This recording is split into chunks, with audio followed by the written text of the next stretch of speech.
What is up, you guys? It's your favorite cutie Mel back again on my self-help channel to give you guys yet another video. And today I'm going to be talking more about how I am healing my fearful avoidant tendencies by just kind of just diving headfirst into it. So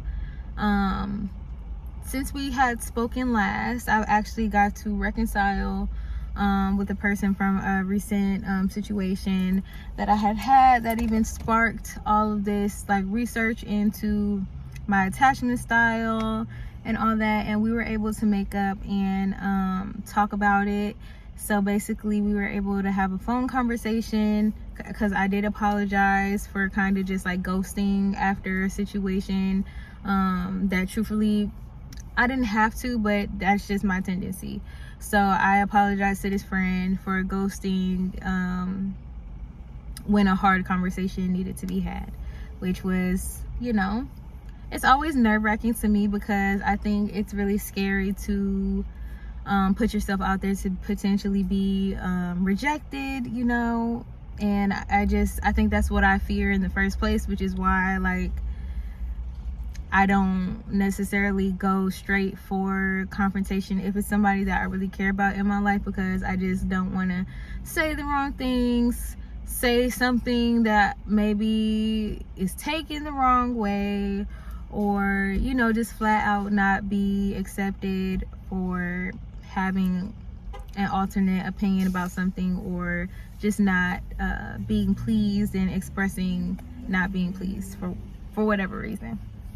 And so I reached out to this person, and they got back to me and wanted to talk over the phone, which I was just like, okay, but it definitely gave me anxiety because it's just it's a hard conversation that I know needs to be had. And what makes it hard is not knowing what this person is going to say, whether this person is going to totally reject me, whether this person is going to be understanding. It's kind of hard to tell when you haven't went through that territory with someone before, going through some sort of fallout and being able to come back from it.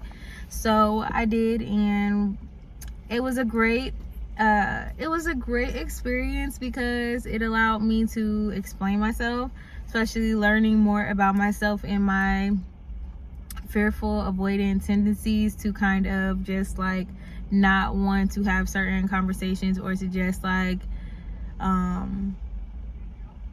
ghost, or just just ghost or block over something. And basically it helped me out because it made me realize that if someone sees value in you as a friend, they're not going to throw you away after one situation, or just situations in general, because I think it's kind of naive to think that you're going to get along with even the best people that you love in your life every single day, and you guys are never going to have moments where you disagree. I think that's just really foolish to think that. So I'm now looking for people that I feel safe being vulnerable with, and I already have a couple people in my life that I could do that with, but I really just want to have a community of it doesn't have to be 10 people or anything, but people who I do care about and who I have long lasting relationships with. I just want to deepen those connections by just kind of opening myself up again and being a little vulnerable, and just testing the waters with people to see are we really friends? Is this somebody that I feel comfortable talking to? Is this someone who's going to accept me for who I am? Is this someone who knows how to have that kind of conversation? Because not everybody has the tools to have certain conversations and it be a good outcome. I know, because I've been that person in other situations where maybe I just didn't know how to handle certain things, or I didn't know how to just listen to what's being said. Maybe I didn't know how to just listen to what's being said without taking it personal. Those are skills that you kind of need to have to be able to bounce back from things, because generally I find that usually it's just a miscommunication, or maybe an incorrect assumption was made, and you guys need to talk about it and know how to be able to stay calm with each other, to be inquisitive, because I find it's all about the approach. Because while with one friend I was able to like have a conversation and leave the conversation feeling more fulfilled and thankful for our friendship, it made me value that connection even more. I had another situation where I was trying to kind of do the same thing, and they took another approach, which I feel like kind of was offensive to me in nature, and it was just, the tone of it wasn't the best. But I also happen to know that this particular friend is just kind of like that, which I'm okay with, clearly, because I've been friends with them and I've seen it. Not necessarily directed towards me, but I understand that this person says things and maybe it doesn't come off the right way. But, you know, does that work though? I don't know. I'm not saying that we're not ever going to be friends or that we're not going to continue to work through it and get past this hump, because not every relationship is going to look the same, and how you navigate problems with every person is not going to be the same. So, you know, it's just being okay. But what I want to come to the conclusion of is I'm not going to say trying, because I'm putting myself out there in uncomfortable spaces so that I can know that regardless of what other people think of me, or whatever, you know, obstacles that need to be overcame, I accept myself, and I'm accepting the parts of me that I'm accepting making mistakes, and because I know my intentions. So if I make a mistake with someone, I trust they know that I'm a good person, and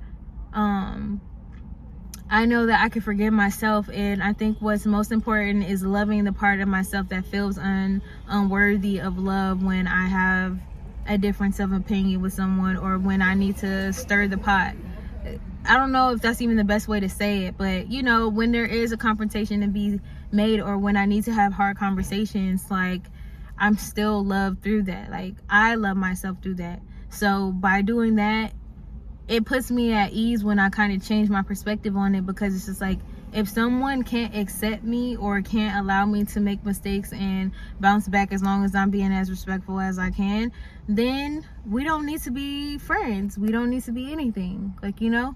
So that's been my active work. I actually missed the meeting that I was supposed to go to last Friday because I had a commitment with my son, but I still plan to do that and just get better at just expressing myself and talking about uncomfortable things, so that I can like take those skills and use it with other people.